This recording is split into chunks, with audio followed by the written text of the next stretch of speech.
আমির খান কি আসলেই সব জানতা, নাকি শুটিং সেটে শুধু নাক গলাতেন? দিল হ্যায় কে মানতা নেহি ছবির সেই আইকনিক টুপিটার আসল মালিক কে ছিলেন জানেন? বলিউডের তথাকথিত মিস্টার পারফেকশনিস্ট আমির খানের খুঁতখুঁতে স্বভাবের অত্যাচার নাকি 1991 সালের দিল হ্যায় কে মানতা নেহি ছবির সেট থেকেই শুরু হয়েছিল?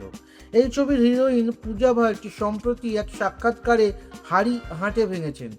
আমির নাকি স্ক্রিপ্ট থেকে শুরু করে জুতো জামা সব কিছুতেই মারাত্মক নাক গলাতেন। পূজা যখন হাই হিল পরতেন, আমির নাকি এসে জ্ঞান দিতেন, এত বড় হিল কেন পরেছো, এটা তো চরিত্রের সাথে যাচ্ছে না। উফ, ভাবুন একবার, পূজা তো তাকে টম অ্যান্ড জেরির মতো সাইজ করতেন ঠিকই, কিন্তু আমিরের জেদের কাছেও হার মানতে হতো। ওই যে ছবিতে আমির একটা গোলমাল টাইপের ক্যাপিটান ক্যাপ পরে ঘুরতেন না, ওটা নাকি আমির তার ছোট্ট ভাগ্নে ইমরান খানের থেকে চুরি করে ধার করে সেকে নিয়ে এসেছিলেন। সবার মিলে তো হেসেই খুন, আরে ভাই, এটা তো বাচ্চার টুপি, এটা কেন পরবে? কিন্তু আমিরও নাছোড়বান্দা, ওই বাচ্চার টুপি পরেই শুটিং করলেন, এবং অদ্ভুতভাবে ওটাই তখনকার জামানায় ফুটপাতে ফুটপাতে সুপারহিট ট্রেন্ড হয়ে গেল।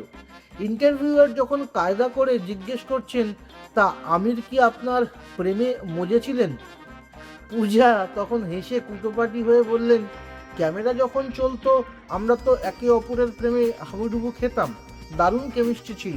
তবে ক্যামেরা বন্ধ হতেই সেই স্পার্ক আর বাস্তবে ডাল ভাত হতে পারেনি।